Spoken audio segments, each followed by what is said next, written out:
साधारण गुजराती परिवार में जन्मा एक लड़का जिसने 16 साल की उम्र में स्कूल छोड़ दिया, मुंबई की गलियों में डायमंड स्टोर की नौकरी की, लेकिन अब सपने हमेशा आसमान जितने ऊंचे थे। वही लड़का बाद में भारत के सबसे बड़े बंदरगाह, ऊर्जा नेटवर्क, हवाई अड्डों और बड़े बड़े समाज का निर्माता बन गया। यह सिर्फ सफलता की कहानी नहीं है, बल्कि हिम्मत, जोखिम और अडिग जुनून की जीवन बदलने का मौका मिलता है वही इतिहास लिखता है। और वही कहानी में गौतम अडानी जी आज दुनिया को प्रेरित करता है। 24 जून 1962 को गुजरात के अहमदाबाद में जन्मे गौतम शांतिलाल अडानी के एक मध्य वर्गीय जैन परिवार में पले बढ़े। पिता शांतिलाल अडानी का छोटा सा कपड़ा का व्यवसाय था। अडानी की प्रारंभिक शिक्षा सेठ चिमनलाल विद्यालय में हुई, लेकिन बहुत ही जल्दी यह साफ हो गया कि किताबों की दुनिया उनके लिए बहुत ही छोटी है। 16 साल की उम्र में उन्होंने स्कूल छोड़ दिया। यह उनके जीवन की पहली क्रांतिकारी शुरुआत थी। 1968 में वे अकेले मुंबई चले गए, जहां उन्होंने महेंद्र में डायमंड स्टोर की नौकरी पकड़ी। यह नौकरी छोटी थी लेकिन सिखाती बहुत थी। मुंबई ने उन्हें सबक दिया, जिंदगी में बड़ा बनने के लिए प्रमाण पत्र नहीं, हिम्मत चाहिए। 1981 में भाई मौसूख भाई अडानी ने प्लास्टिक का कारोबार शुरू किया और गौतम को अहमदाबाद बुलाया।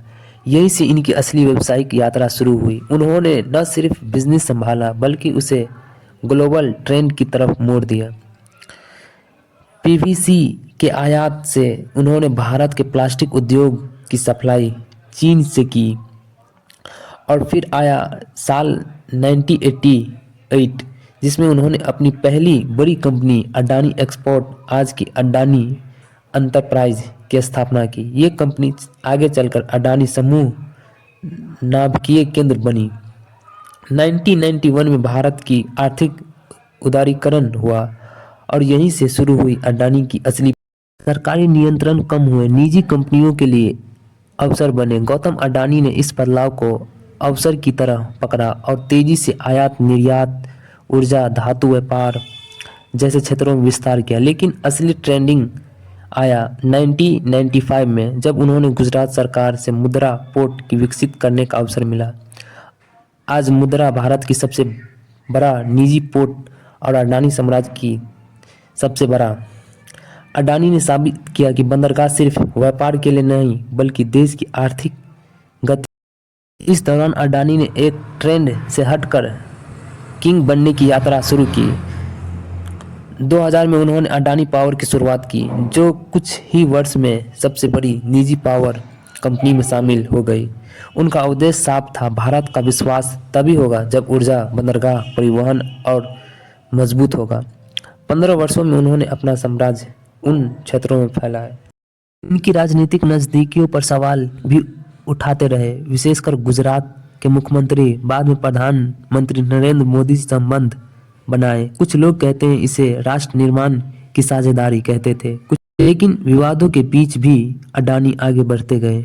2016 में अडानी समूह ने विस्फोटक गति से विस्तार किया। Airport, solar project, green energy, हर क्षेत्र में अडानी तेजी से बढ़ रहे थे और 2022 में वे कुछ समय के लिए एशिया के सबसे अमीर व्यक्ति बन गए। यह उपलब्धि उन्होंने अडानी समूह। इसके बाद बाजार में भूचाल आ गया। अडानी समूह की कंपनियां मार्केट में वैल्यू एक झटके में अरबों डॉलर गिर गए। दुनिया देख रही थी कि यह सिर्फ एक कारोबारी संकट नहीं बल्कि भारत की प्रतिष्ठा पर भी सवाल है। अडानी ने इन आरोपों को खारिज किया, इसे भारत की अर्थव्यवस्था पर हमला बताया। 2024 में अडानी को अमेरिका में कुछ नए आरोपों का सामना करना पड़ा। इन चुनौतियों के बीच भी अडानी समूह ने भारी निवेश की घोषणाएं की। ऊर्जा, पोर्ट। यह थी गौतम अडानी की एक ऐसी कहानी जो हमें सिखाती है कि मेहनत, विजन और हिम्मत तो इंसान दुनिया में कुछ भी हासिल कर सकता है। अगर अडानी की यह प्रेरणादायक बायोग्राफी आपको पसंद आई हो तो वीडियो को लाइक करें और सब्सक्राइब करें, और ऐसे ही मोटिवेशनल सीरीज और सफल लोगों की ज़िंदगी से जुड़े रहस्य जानने के लिए चैनल को सब्सक्राइब करें। आपका एक लाइक और एक सब्सक्राइब हमें ऐसी पावरफुल कहानियाँ लाने की शक्ति देता है। तो मिलते हैं अगले वीडियो में, तब तक के लिए जय हिंद, जय भारत।